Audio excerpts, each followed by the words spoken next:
If you're looking for a video where a lad mispronounces the name for a commander a bunch, then this might just be the video for you.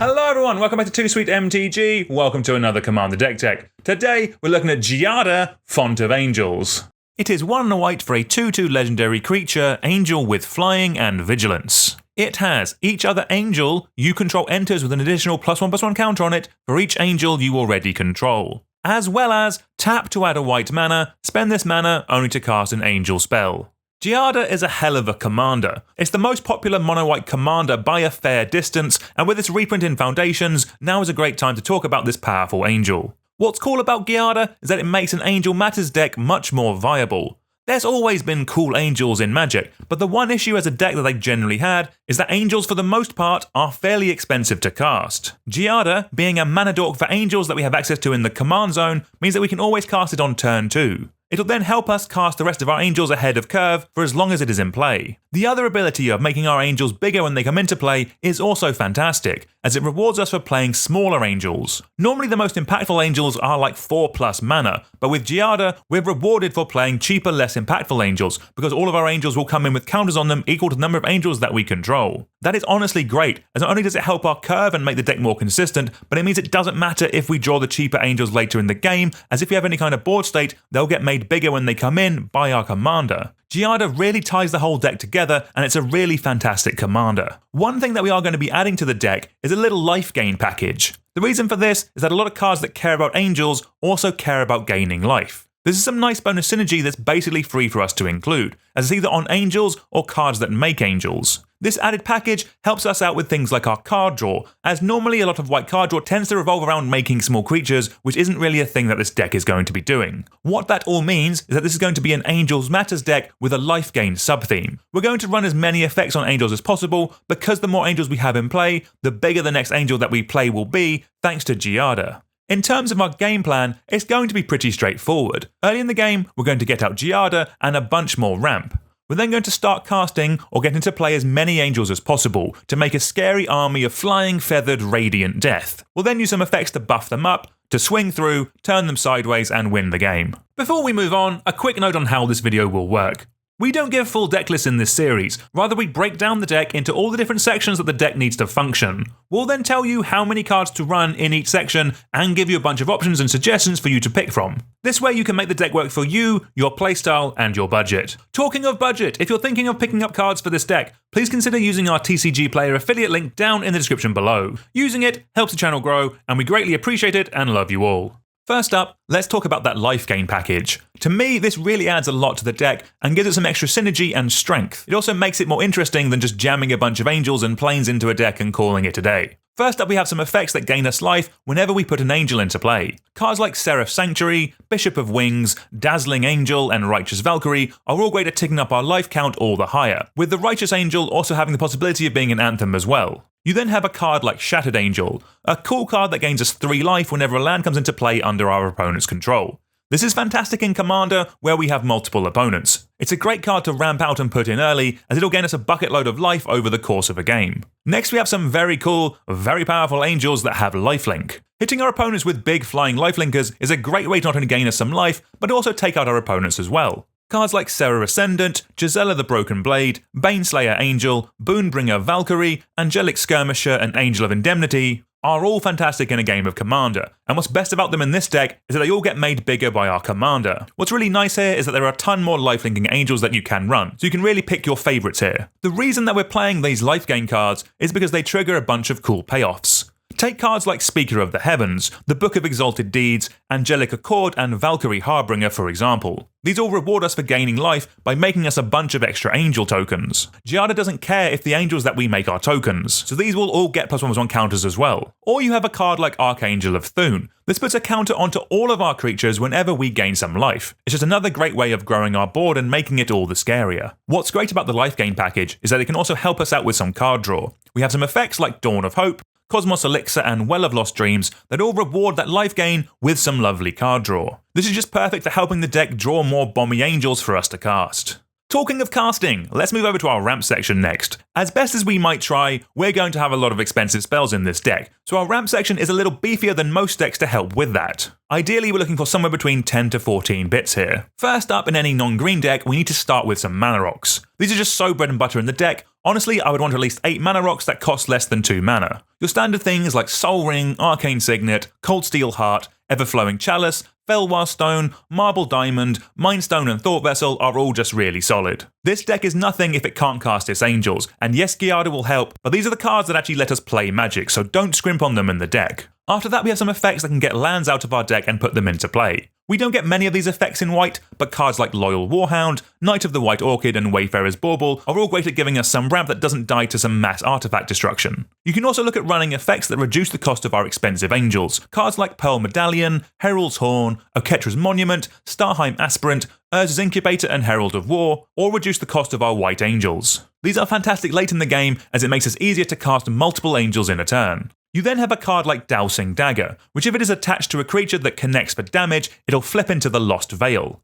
The Lost Veil taps for 3 mana, and that's really good. In this deck where we have an evasive commander available to us, that should be really easy. Or as we're attacking, we could also put a card like Sword of the Animist onto a flyer to get us a bonus planes out of our deck turn after turn. Talking of planes, one bonus of running a mono-colored deck is that we get to run a card like Extraplanar Lens. With this, we can put a planes under it, and then whenever any player taps 1 for mana, it produces an extra mana. In a mono-white deck with a load of expensive angels, this is fantastic, and is such a large boost to how much mana that we can actually make. Yes, our opponent's planes will do the same, but it will help us so much more than them, it's definitely worth considering. If you are worried about other mono-white decks in your playgroup, you can swap out your basics for snow basics, and then only the snow versions will tap for extra mana. That does make the deck pricier, but it is something cool you can do.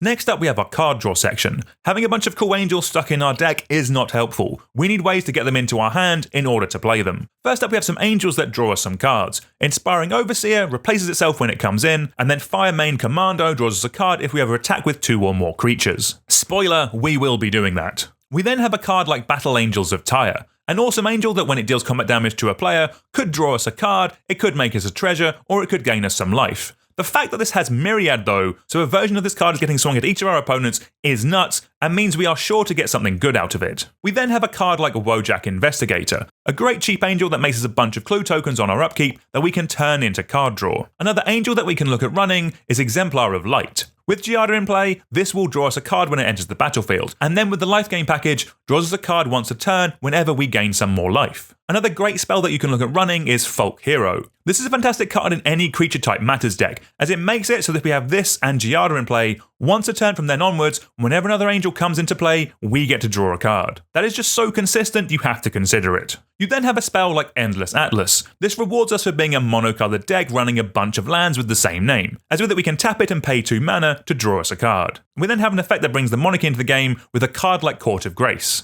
In a deck full of flying attackers, the Monarchy is fantastic, as we are going to be so likely to be able to get it back if we ever lose it. But then the fact that the Court also makes us 4/4 flying angels if we keep the Monarchy is also great, as it just helps us put more and more angels into play. To top up this section, there are a bunch of more generic card draw spells in white that you can look at running. Cards like Archivist of Ogma, Smuggler's Share, Mangara the Diplomat, Trouble in Pairs and Wedding Ring are all just very solid bits. They might not really synergize with what the deck is doing, but they do draw us cards and that is what is important. So if you need things to top up this section, these are cards to consider. Next up is our interaction section, and personally I like to run at least 10 bits so we have the answers we need to stop our opponents. First up, let's look at some angels. A card like Angel of Finality is great at coming in and nerfing the graveyard deck out of the game. You then have a card like Sunblast Angel, which is a fantastic board wipe that can take out a bunch of our opponent's creatures if they've ever got a bit too aggressive. And then being in white, we have some of the best bits of instant speed interaction out there. Pack the deck with these, honestly they are some of the strongest cards that we have available to us, we might as well run them. Also in white, we have some of the best board wipes out there as well. I personally tend to only pack 2 in a deck nowadays, but there's plenty of options out there to choose from, so run what works best for you. We next have some recursion. Things die in Commander, it can be helpful to have some ways of getting back the most broken thing that we want. What's cool is that we have some great angels that can help us out with this. Cards like Serra Paragon, Karmic Guide and Emiria Shepherd all let us bring back something from the bin, while also being angels that synergize with everything else that the deck is doing. In a similar vein, we then have Bruna the Fading Light. This is solid by itself as it can bring back an angel straight into play, But why we're really here is because it can meld with Gisela the Broken Blade to make Brizella Voice of Nightmares. To me, this is why we're playing Commander. This is sick, and for me is a main reason to build an Angels deck. If you like going big in Commander, I definitely consider running these two cards. Next up is a little bit of protection. We're spending a lot of time in this deck building a board of expensive creatures, and we really want them to stick around. First up, we have some effects that can protect our whole board. There is a ton of these in White nowadays, but personally in this deck, I like And They Shall Know No Fear, as it's also an anthem, and then Flare of Fortitude is great because it's free to cast. But as I mentioned, there's a bunch of them out there, run a couple that you like. For protecting Giada, we have a card like Commander's Plate.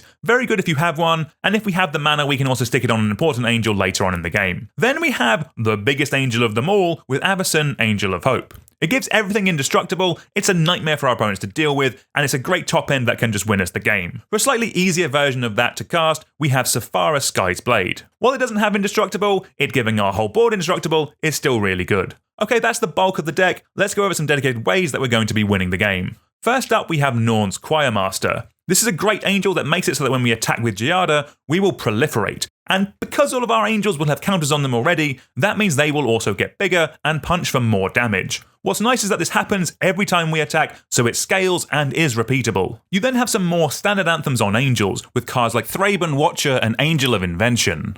They'll make our team more deadly, and they're great budget includes as well. The next part of the deck might look a little weird, but trust me on this. I think in this deck it is very important to run some cheap angels. If we play these early, every angel we play later will come in with an extra counter on them. And then even if we draw them late game, these could just be 1 or 2 mana 6/6s. I don't care what format you're playing, that is just good. These are also spells that we can cast whenever we have any spare mana, and being mana efficient is really important, especially in a deck where we're going to have a higher curve because of all the other angels that we're running. Don't sleep on cards like this, they will honestly be great in the deck. You then have effects like Belbay's Portal and Cryptic Gateway. While we need to pay some mana up front to get them into play, they can both help us cheat on mana and put some of our larger angels into play. That is also at instant speed, and is great for sneaking in a blocker or a powerful ETB effect. Then we have a big dumb enchantment finisher with Legion Loyalty. I really love this card. If we cast this and give our whole board of evasive creatures Myriad, it'll mean that when they attack, each opponent gets a token coming at them as well. Those tokens will all come in with a bunch of counters on them thanks to Giada, because yes, it does work how we want. They will all see each other, so they will all enter with the amount of counters on them equal to the number of angels that we control. That is genuinely absurd and will win games of Magic. Finishing off the deck, we need to look at our land section. We have a lot of expensive spells in this deck, we need to be hitting our land drop every turn. That means we want somewhere between 38 and 40 lands as a base. First up, we have some utility lands that make white mana. Emeria the Sky Ruin might be the best land in the deck, as it is a land that late game can just start bringing back creatures straight into play. And then Minas Tirith is some nice extra card draw if we've attacked with 2 or more creatures. You then have cycling lands like Secluded Steep, it's just nice for smoothing out our draws, it's very solid. To make a bunch of extra mana, you can look at cards like Nykthos Shrine to Nyx, which makes us mana equal to our devotion to white, or 3 Tree City, which makes us mana equal to the size of our angelic army. For some colourless lands, we have cards like War Room and Bonder's Enclave for some nice extra card draw. You have a card like Radiant Fountain to add some more life gain to the deck, and then you have a card like Scavenger Grounds for some bonus graveyard hate. We're going to tie this all together with somewhere between 28 and 32 basic lands with the fanciest art of our choice, and we should be good to go.